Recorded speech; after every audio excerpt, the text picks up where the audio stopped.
Praise God. Hello, family. During the last 5 years, I have been hearing God very clearly. And the summer of 2011 was the best summer of my life because that is the summer I really began to understand God and talk to Him and ask Him questions.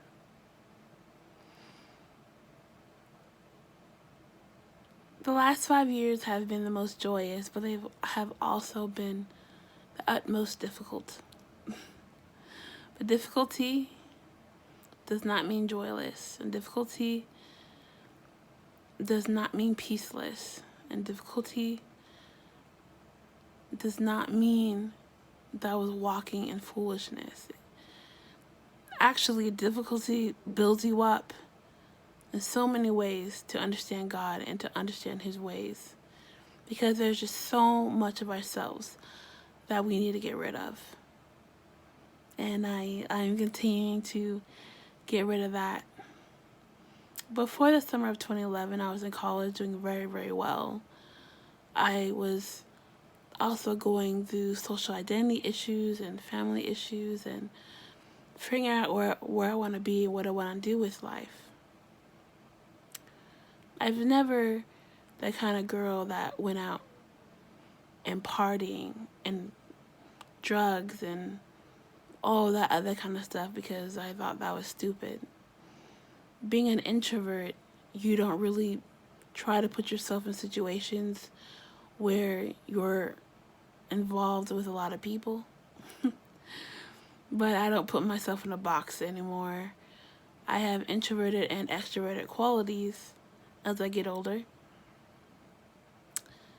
Being 25 now, I have given up everything for God. Lost jobs, set some time out for God, removed myself from college sometimes. Lost friends. No, sorry. I didn't lose friends. I removed friends. Removed a lot of family from my life, people that I loved. And I do love from afar, from a distance. I pray for them. I pray that they have wisdom and knowledge and that they will see. I've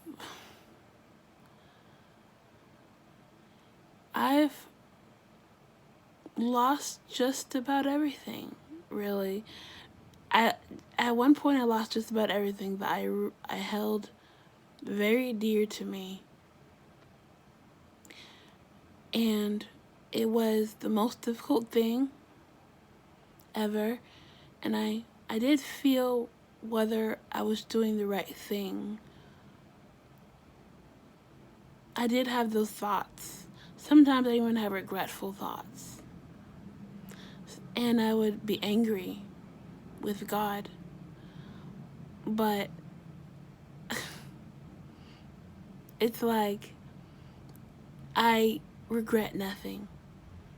I regret nothing. I regret nothing. Anything that God is taking me through or will take me through to bring me into the knowledge of Himself, I regret nothing. Right now, I have not heard the Lord in 2 days, and I am extremely frustrated. Do I feel Him? Oh, yes. Do I know He's there? Uh-huh. Do I know He's listening? Yes, ma'am. Or yes, sir. And He hasn't talked to me in 2 days, not because I did anything wrong, but He's trying to show me that He wants me to learn how to wait on Him. Because He said I've forgotten that, to wait. Because I hear Him instantly. I see Him instantly. I know Him instantly. Everything is like instant with Him, like clockwork. I'm just, I never had to sit and wait for Him. Well, I had to when I asked Him to do something for me. But I always knew He would do it. Whenever I ask God to do something, He does it. Always. There's not one thing I asked Him to do that He has not done. Not one thing. And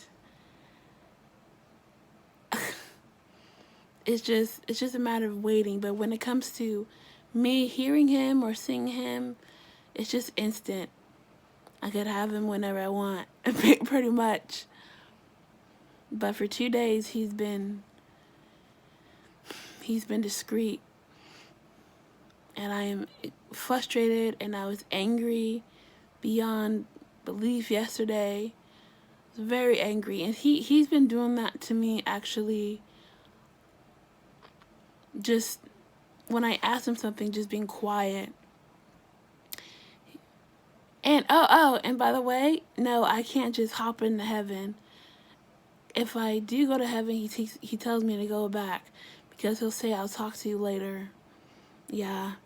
And he's been doing that to me all month. Yes, all month. On and off, all month. And I am so beyond frustrated. But even though I am frustrated right now and angry, I'm okay, because not right now, at least.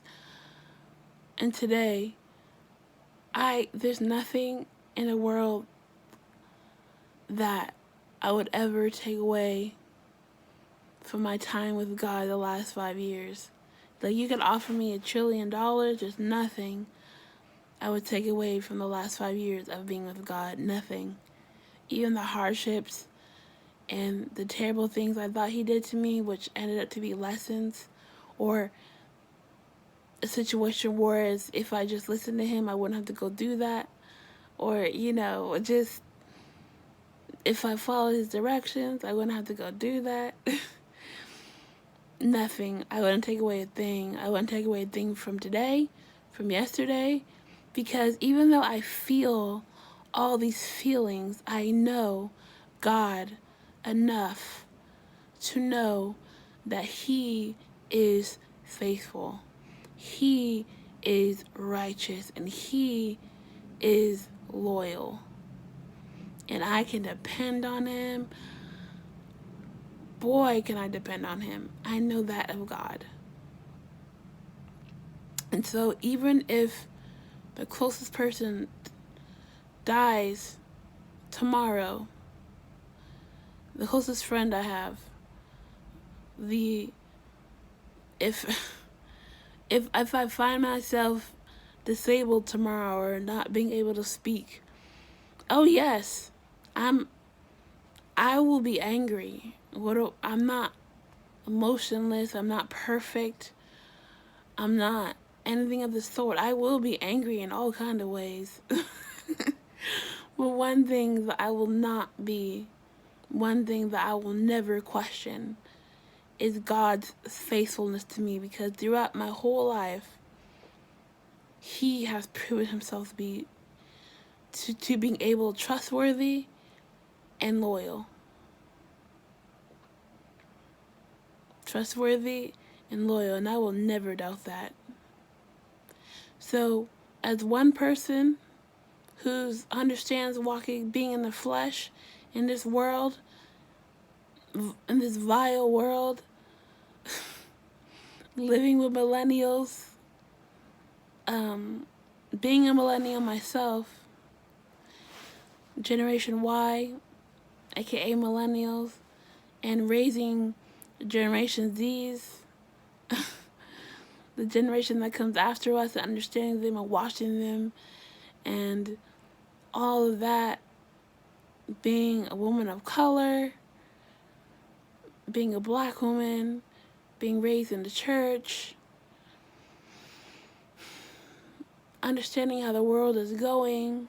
If it helps you to know that I trust in God no matter what, I hope that encourages you, another person living in the flesh, knowing what it is to live in this world, to trust in God no matter what, no matter how you feel, because he is faithful. God told me to make this video, and I know this video is for somebody. Praise God, family.